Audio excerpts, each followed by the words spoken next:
ભક્તજનો સૌને સ્નેહભર્યા જય શ્રી સ્વામિનારાયણ. ભારત દેશની આ ભૂમિને પાવન કરવા માટે ભગવાનના ઘણા બધા અવતારો આ ભૂમિ પર થયા છે. તે આપણા માટે આનંદની વાત છે. જે અવતારો રામ હોય, કૃષ્ણ હોય કે પછી સ્વામિનારાયણ, કદાચ ભગવાન જન્મ બીજા રાજ્યમાં ધરે પણ મોટા થઈને તે જ ભગવાન આ ગુજરાત રાજ્યને પોતાની ચરણ રજથી પવિત્ર કર્યા વગર કેમ રહે? એમાંય વાત કરીએ આપણા ઈષ્ટદેવ સર્વોપરી સર્વ અવતારી પૂર્ણ પુરુષોત્તમ શ્રી સ્વામિનારાયણ ભગવાનની. ભગવાને આ અવતાર ધારણ કરીને આપણા સૌ ઉપર ખૂબ જ મહેર કરી છે. રંકને પણ રાજા બનાવ્યા છે. અનેક પરચાઓ પૂરીને આ સ્વામિનારાયણ ભગવાને પોતાના ભક્તોની રક્ષા કરી છે. અને આપણે એ બાપના દીકરા છીએ. જ્યારે ભક્તોને જરૂર પડે ત્યારે કાળી રાતે પણ મારો વહાલો મદદ કરવા માટે આવીને ઊભો રહે છે. આ ભગવાને કેટલાય ગધેડા જેવા માણસોને ગાય જેવા બનાવ્યા છે, નરસિંહ મહેતા જેવા બનાવ્યા છે. આવા ભક્તના લિસ્ટમાં સમાવિષ્ટ થાય છે મહાન ભક્તરાજ વાલેરા વરુ. ઉના પંથકમાં માણસા ગામ, તેના ગામધણી દરબાર મામૈયા વરુ, તેના 2 દીકરા વાલેરા વરુ અને સીદી વરુ. તો નિહાળીએ નાટક ભક્તરાજ વાલેરા વરુ.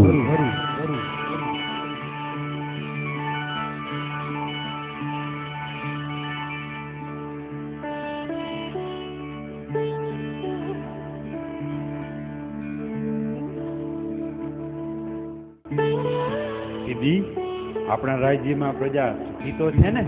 હા બાપુ. અરે બાપુ, તમારા જેવા આ ગામના ગામ ધણી હોય પછી પ્રજા દુખી હોય જ છે ને? ના ના બેટા, ભલે ગામ ધણી હું કહેવાઉં, પણ હવે તું અને વાલેરો બંને મોટા થઈ ગયા એટલે ઘણી બધી ચિંતા મારે ઓછી થઈ ગઈ. અને મને તો એવું લાગે છે કે આ બધું હવે તને સોંપી દઉં. આ બધું મને કેમ? વાલેરો તો મારો મોટો ભાઈ છે, તેને પણ આમાં ભાગ ન મળે? બેટા, એ બધી તારે પૂછપરછ કરવાની જરૂર નહીં. તેને ગ્રાસમાંથી ભાગ નહીં મળે. કેમ બાપુ? ખરેખર ગ્રાસનો લાયક તો તે છે. મેં તને કહ્યું ને, એને ગ્રાસમાંથી ભાગ નહીં મળે, એને જમીનમાંથી ભાગ નહીં મળે. આવી ગયો વાલેરા? હા બાપુ. મોટા ભાઈ તમને જ યાદ કરતા હતા. યાદ તો કરતા હતા, પણ બીજી રીતે. કેમ? એવું તે શું વળી? કાંઈ નહીં મોટા ભાઈ, બહાર ગયા હતા. હા, આજે તો શિકારમાં ગયો હતો. કરી આવ્યો શિકાર? જી બાપુ. બસ, તો હવે તો તારે શિકાર જ કરવાનો છે. કેમ બાપુ? એવું કેમ બોલો છો? જા, હવે તારે આ ઘરમાં રહેવાનું નથી. તું તારી રીતે બહાર રખડજે. આ ગરાસમાં તને કાંઈ નહીં મળે. આ ગરાસ તો મારા નાના દીકરાને જ મળશે. કેમ? હું તમારો દીકરો નથી? તમારો મોટો દીકરો તો હું છું. એ બધું કાંઈ નહીં. સાંભળ, તારી માં એટલે કે મારી જૂની પત્ની એ તો મૃત્યુ પામી છે. આ બધો ગરાસ તો આ સીધીને જ મળશે. આ મારો હુકમ છે. હું જૂની માનો દીકરો છું એટલે જ ને? હા, એટલે જ. તો સાંભળી લ્યો બાપુ, આ વાલેરો ગરાસ નહીં મૂકે. બાપુ, મારો ગરાસ આ બંદૂકની અણીએ લઈ અને આને લીધા વગર જંપીશ નહીં.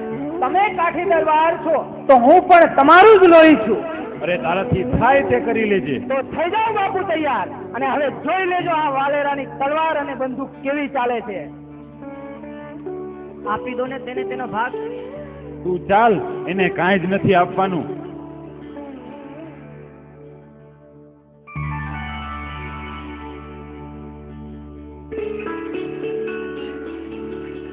લૂંટી લ્યો આ બધાને. અમે મામૈયા વરુના માણસો છીએ. અરે મામૈયાના હોય કે એના બાપના, ચૂપચાપ જે કાંઈ હોય તે આપી દો. તમે કોણ છો? આ વાલેરો વરુ છે, અને સાથીઓ જે કોઈ આડોઅવરો થાય તેને મારી નાખો.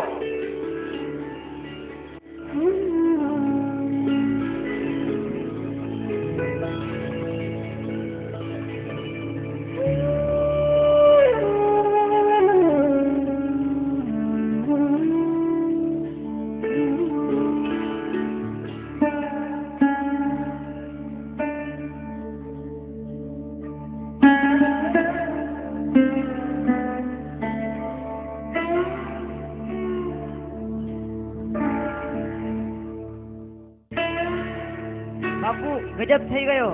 શું થયું? વાનરાએ તો ગામમાં માણસોને લૂંટવાનું શરૂ કર્યું છે અને ન માને તો માણસોને મારી નાખે છે. આજે 3 માણસને મારી નાખ્યા. એને તો એમ જ હશે ને કે મને ગરાસ પાછો આપી દેશે. એમ ગરાસ નહીં મળે. આકાશ પાતાળ એક થશે તો પણ એને ગરાસ નહીં મળે. ચાલ તો હવે હું એને જોઈ લઈશ.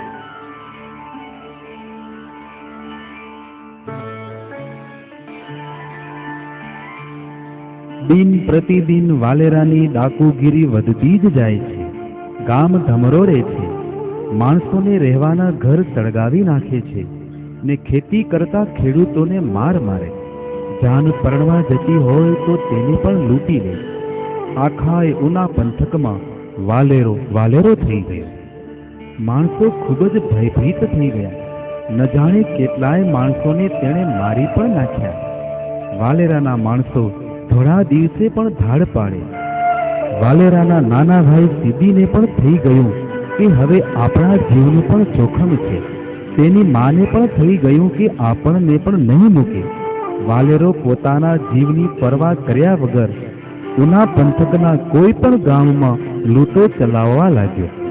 વાલેરો બાળક હોય, સ્ત્રી હોય કે વૃદ્ધ હોય કે પછી સાધુ, કોઈને ન મૂકે.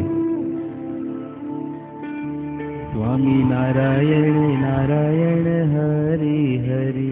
સ્વામી નારાયણ નારાયણ હરિ હરિ. સ્વામી નારાયણ નારાયણ હરિ હરિ. સ્વામી નારાયણ નારાયણ હરિ હરિ. સ્વામી નારાયણ નારાયણ હરિ હરિ. સ્વામી નારાયણ નારાયણ હરિ હરિ. સ્વામી નારાયણ નારાયણ હરિ હરિ. સ્વામી નારાયણ નારાયણ હરિ. ઉભા રહી જાઓ. ક્યાંય આગળ જશો નહીં. કોણ છો તમે બધા? અરે હરિભક્તો, કોઈ બીક રાખતા નહીં. ભગવાન આપણી સાથે છે. અરે ભગવાન અહીં નહીં ચાલે. આ બંદૂક કોઈની માથી નહીં જાય. અરે ભાઈ, અમે તો સાધુ છીએ અને આ હરિભક્તો છે, તો પછી અમારી પાસે શું હોય? જે હોય તે બધું જ મૂકી દો. અમારો શું વાંક છે? તમે કોણ છો? અમે લૂંટાણા છીએ. અમે બહાર વટે ચડ્યા છીએ. તો પછી આ પંથકમાં વાલેરો વરુ બહાર વટે તેડ્યો છે એ તું જ નહીં ને? હા, એ જ હું. અરે ભાઈ, શા માટે આ બધું કરે છે? શું કામ બાપના પોટલા બાંધે છે? શા માટે નિર્દોષ માણસોને લૂંટે છે? તારામાં દયા જેવું કઈ છે કે નહીં? જુઓ બાવાજી, મને આવું કરવાનો શોખ નથી. સાંભળો, મારા બાપે મને ગરાસ આપવાની ના પાડી છે, એટલે હવે હું કોઈને નહીં છોડું. આ તલવારની અણીએ ગરાસ પાછો લઈને જ જંપે. તને તો તારા બાપ સાથે દુશ્મની છે ને, તો પછી બીજાને શા માટે મારી નાખે છે? સાંભળી લો સાધુ, જ્યાં સુધી મને મારો ગરાસ પાછો નહીં મળે ત્યાં સુધી તો આ બંદૂક ક્યારેય નહીં અટકે, અને જરૂર પડશે તો માણસને ચીભડાની જેમ ચીરી નાખી.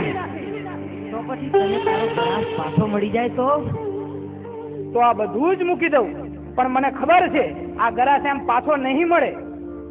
એ તારે ક્યાં ચિંતા છે? એ ચિંતા આજથી હું કરીશ. અને જો ગરાસ પાછો નહીં મળે તો હું તમને પણ નહીં મૂકું. જા, આજથી 7મા દિવસે તને તારો ગરાસ પાછો મળી જશે. હે હે શું કહો છો તમે? હા, સાચું કહું છું વાલેરા, તને તારો ગરાસ મળી જશે. પણ મને ક્યાં ગણતા આવડે છે કે 7મો દિવસ ક્યારે થશે? લાવ આ દોરી. 7 ગાંઠ વાળી આપું છું.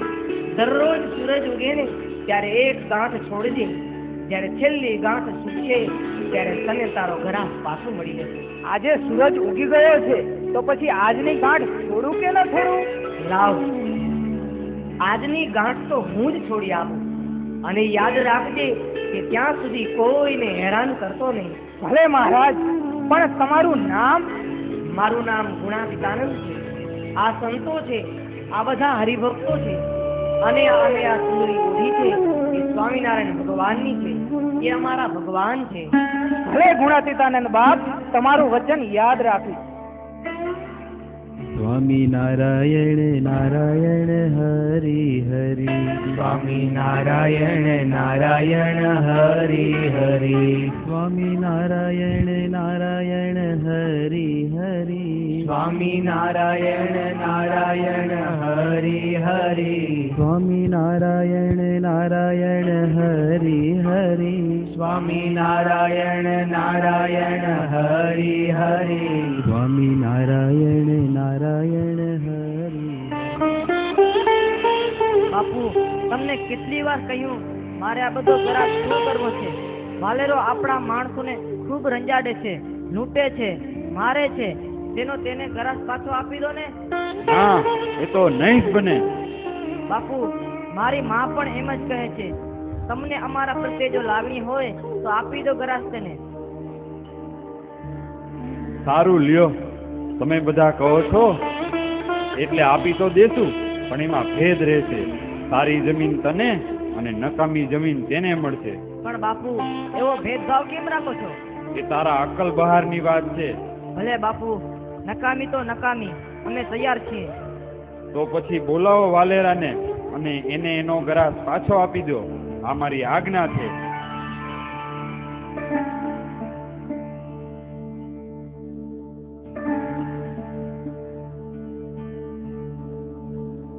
સ્વામી, સ્વામી, મા બાપ ખૂબ દયા કરી.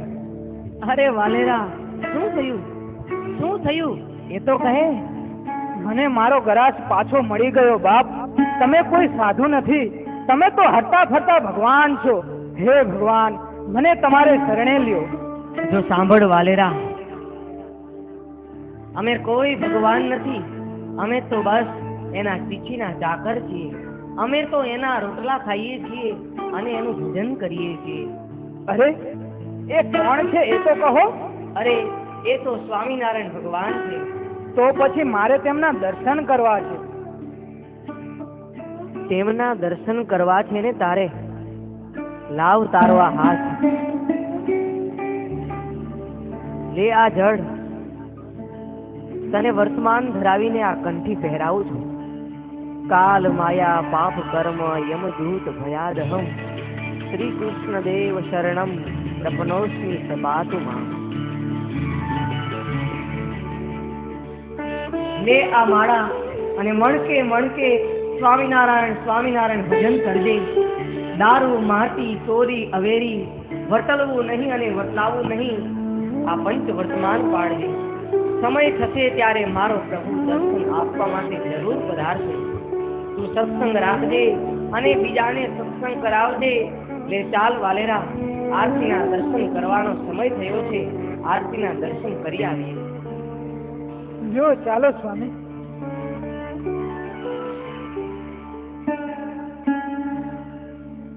આવા ભરાડી વાલેરા વરુમાંથી ભક્તરાજ વાલેરા વરુ કહેવાયા.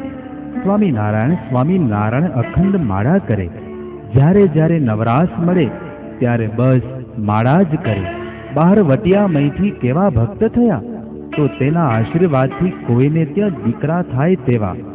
માણસા ગામના જ નથુ પટેલને ત્યાં આ ભક્તરાજ વાલેરા વરુના આશીર્વાદથી 2 દીકરા થયા.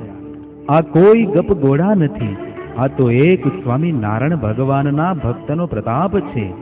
તો તેના સાધુનો કેવો પ્રતાપ હશે? અરે, તે સાધુ પણ જેનું ભજન કરે છે તે સ્વામિનારાયણ ભગવાનનો કેટલો પ્રતાપ હશે, વિચારો તો ખરા. તો આવો આપણે સૌ પણ જો સ્વામિનારાયણ ભગવાનની કંઠી પહેરી હોય તો તેને સાચવીને તેની લાજ જવા ન દઈએ. અને જો ન પહેરી હોય તો આપણે પણ આ કંઠી પહેરીને સ્વામિનારાયણ ભગવાનનો રાજીપો મેળવીએ અને ભગવી ભેખ ધારણ કરી રહેલા સાધુ સંતોનો પણ રાજીપો મેળવીએ અને વાલેરા વરુ જેવા ભક્ત બનીએ. બસ, અસ્તુ. જય શ્રી સ્વામિનારાયણ.